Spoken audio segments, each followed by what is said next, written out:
পরিচ্ছন্নভাবে আনা যায় না, কারণ আল্লাহ তাআলার নবী দুনিয়াতে এসেছিলেন এই দাওয়াতের দায়িত্ব, মানুষকে আযাবের ভয় দেখিয়েছেন আর জান্নাতের সুসংবাদ দিয়েছেন। ইন্না আরসালনাকা শাহিদাও ওয়া মুবাশশিরাও ওয়া নাযীরাও ওয়া দাঈয়ান ইলাল্লাহি বিইজনিহি সিরাজাম মুনীরা। কোরআন শরীফে আছে এটা। নিশ্চয়ই আল্লাহ তাআলা তার রাসূলকে পাঠিয়েছেন মানুষের কাছে সত্যের সাক্ষ্যদাতা হিসেবে, মুবাশশিরাও সুসংবাদদাতা। ইসলামের এই দাওয়াত কবুল করলে আল্লাহ তাআলার কাছে তুমি নাজাত পাবে, জান্নাত পাবে, দুনিয়ার দুঃখ কষ্ট থেকে তুমি রেহাই পাবে। নাযীরাও ভীতি প্রদর্শনকারী, এটা না মানলে তোমাকে আযাব এবং শাস্তিও তোমার জন্য অপেক্ষা করছে।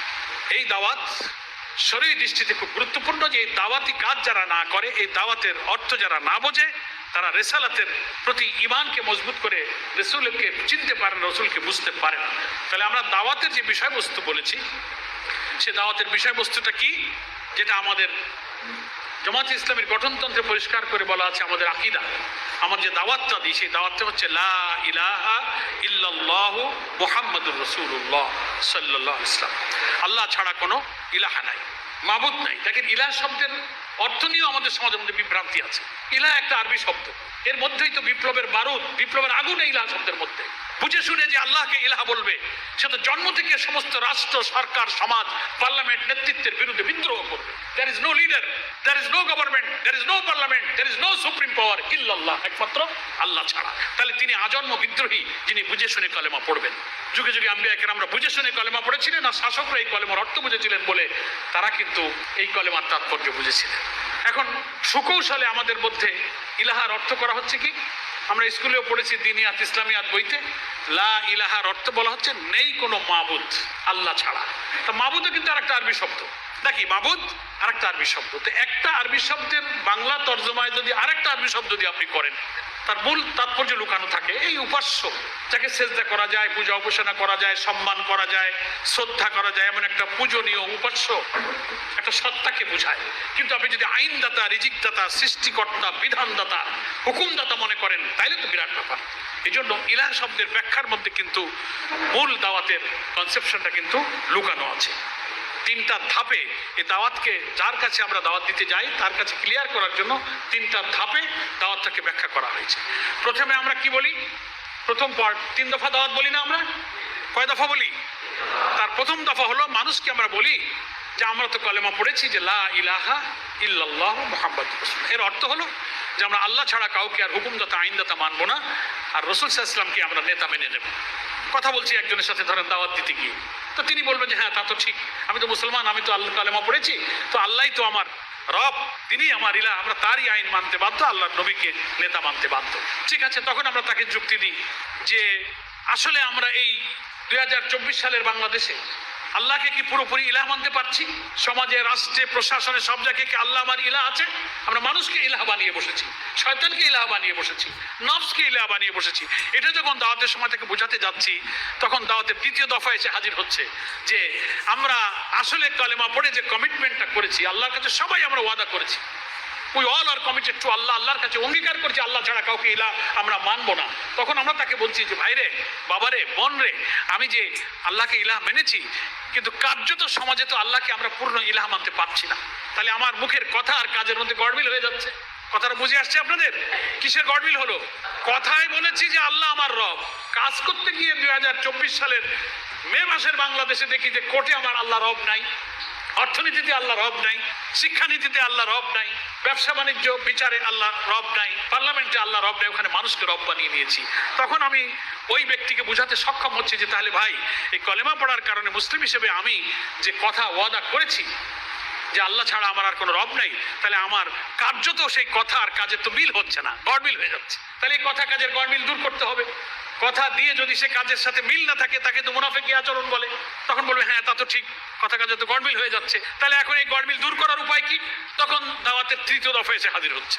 এই গড়মিল দূর করতে গেলে যাদের কারণে আমরা আল্লাহর আইন মানতে পারছি না, সমাজে প্রতিষ্ঠিত অন্য যত রব, অন্য যত খোদা বসে আছে, এই নেতৃত্ব, কর্তৃত্ব, আইন প্রণয়নকারী জায়গা থেকে তাদেরকে সরিয়ে এখানে আল্লাহর আইন আর সৎ নেতৃত্ব কায়েম না করলে জীবনের সর্বস্তরে আল্লাহকে রব বানা আর রসুলকে নেতা মারা সম্ভব হয় না। তাই আমাদেরকে সমাজের অসৎ, খোদাহীন, মিথ্যা, পাপী, নাফরমান নেতাদেরকে সরিয়ে সৎ লোকের নেতৃত্ব কায়েম করলেই কেবল আল্লাহকে ইলাহ বানা আমাদের পক্ষে সম্ভব। তাহলে দাওয়াতের তিনটা দফা পরিষ্কার হলো। প্রথম হচ্ছে এক, আল্লাহর দাসত্ব, রসুলের আনুগত্য। দুই হলো এই ওয়াদা করেছি কিন্তু কার্যত এই কথার সাথে কাজের গড়মিল মিল হচ্ছে না। তিন হচ্ছে এই গড়মিল দূর করতে গেলে সমাজের সর্বস্তরে আল্লাহ তাআলার আইন আর সৎ লোকের নেতৃত্ব কায়েম করার মধ্য দিয়ে কেবল এই কালেমার জবানটাকে ঠিক রাখা সম্ভব। এটা এই পদ্ধতিতে আমি কালেমার দাওয়াতটা দিতেছি। কথা বুঝে আসছে? এখন আসেন, আল্লাহ তাআলা দাওয়াতকে যে ফরজ করেছেন, এটা যে এত বড় গুরুত্বপূর্ণ কাজ, এই দাওয়াতি কাজটা আমরা করব। কোরআন শরীফে তিনটা জায়গায় তিন ভাবে মানুষকে আল্লাহর দিকে ডাকতে বলা হয়েছে। একটা বলা হয়েছে উদউ ইলা সাবিলি রাব্বিক। উদউ এটা আমরের সিগা, মাদ্রাসায় যারা পড়েছেন ভালো বুঝবেন। নির্দেশ, আমর, ডাকো, কমান্ড করা হচ্ছে। ইলা সাবিলি রাব্বিক, রবের পথের দিকে। সাবিল মানে পথ, রবের পথে, আল্লাহর পথের দিকে ডাকো। এটা একটা জায়গায় বলা হয়েছে যে আল্লাহকে তো চিনলাম, রবকে তো চিনলাম। রব সেই সমাজের কল্যাণকর ব্যবস্থা, যিনি আসমান থেকে আম্বিয়া কেরামদের কাছে যুগে যুগে যে বিধান আকারে, সহিফা আকারে, কিতাব আকারে নাজিল করেছেন, তিনি আমার রব। ওই দিকে মানুষকে ডাকতে বলা হচ্ছে। আরেকটা জায়গায় বলা হয়েছে কুনতুম খায়রা উম্মাতিন উখরিজাত লিন-নাস তা'মুরুনা বিল মা'রুফ ওয়া তানহাউনা আনিল মুনকার। তোমরা এই শ্রেষ্ঠ জাতি, শ্রেষ্ঠ উম্মাহ, তোমাদের পৃথিবীতে আবির্ভাব ঘটেছে, পাঠানো হয়েছে মানুষের কল্যাণের জন্য। এই কল্যাণের দিকে ডাকার জন্য বলা হয়েছে ইয়াদউনা ইলাল খাইর। এক জায়গায় বলা হয়েছে ইয়াদউনা ইলাল খাইর, খাইরের দিকে ডাকো, ওই কল্যাণের দিকে, যে কল্যাণ মানবতার কল্যাণ, যে ব্যবস্থা চালু হলে মানব জীবনে শান্তি এবং কল্যাণ আছে। ইয়াদউনা ইলাল খাইর, কল্যাণ। একদিকে বলা হলো রবের পথের দিকে, আরেক জায়গায় বলা হলো কল্যাণের দিকে। আলটিমেটলি অর্থটা একই। আরেক জায়গায় বলা হয়েছে যে দাইয়ান ইলাল্লাহ, রসুলের পরিচয় দিতে গিয়ে তিনি ছিলেন আল্লাহর পথের আহ্বানকারী। এখানে একেবারে ইলাল্লাহ, এখানে সাবিল কথাটা আর নাই। ইলা সাবিল রাব্বিক, রবের পথ আল্লাহ, ডাইরেক্ট আল্লাহ। ইলাল্লাহ, আল্লাহর দিকে। কোরআন মজিদের শব্দ চয়ন এবং ভাষার মধ্যে এক এক জায়গায় এক একটা আবেগ তৈরি হয় যে আল্লাহর বান্দার মধ্যে আর পথ দরকার নেই, এমন ভাবে তুমি আমল করে, এমন ভাবে ডাকো সেজন্য সোজা আমার দিকে চলে আসে। আমার নির্দেশ, আমার আদেশ তার হৃদয়ের মধ্যে, কলবের মধ্যে। এই জন্য কোথাও সাবিল, আবার কোথাও সাবিল বাদ দিয়ে ইলা রব্বিক, ইলাল্লাহ, এইভাবে আমাদেরকে আল্লাহর পথের দিকে ডাকতে বলা হয়েছে। তাই আমরা সংক্ষেপে বুঝে নিলাম যে দাওয়াতি কাজের গুরুত্বটা কত। একটা হলো দাওয়াতি কাজ ফরজ, এটা আল্লাহর আদেশ, এটা আল্লাহ কোরআনে বলছেন। রাসূল সাল্লাল্লাহু আলাইহি ওয়াসাল্লাম দাওয়াতের জন্য নির্দেশ দিয়েছেন, নিজে দাওয়াতি কাজ করেছেন। দাওয়াতের সিলসিলা না থাকলে আপনি আমি এই ইসলামী আন্দোলনের এই সুন্দর পথে আসার সুযোগ পেতাম না। আর আমরাও যদি দাওয়াতি কাজ না করি, আমাদের সন্তান, আমাদের ভবিষ্যৎ প্রজন্ম এই পথের সন্ধান কখনো পাবে না। আলোচনার যে দুটো পার্ট, দাওয়াতের গুরুত্বের অংশটা শেষ করে আমি দাওয়াতের পদ্ধতির দিকে এখন যাব। তাহলে আমরা এই পর্যন্ত কি সবাই বুঝতে পারলাম যে দাওয়াতটা হচ্ছে প্রত্যেকের জন্য ফরজ এবং ফরজে আইন, প্রত্যেক নরনারীর জন্য। সরই দৃষ্টিতে ঈমান যিনি আনবেন আল্লাহর উপরে, সেই আল্লাহর দিকে ডাকা প্রত্যেক মানুষের জন্য ফরজ। জামাত ইসলামী সেই ফরজ কাজের জন্য প্রতিনিয়ত আমাদেরকে তাকিদ দিচ্ছে, উদ্বুদ্ধ করছে, অথচ আমরা দুর্বলতা দেখাচ্ছি।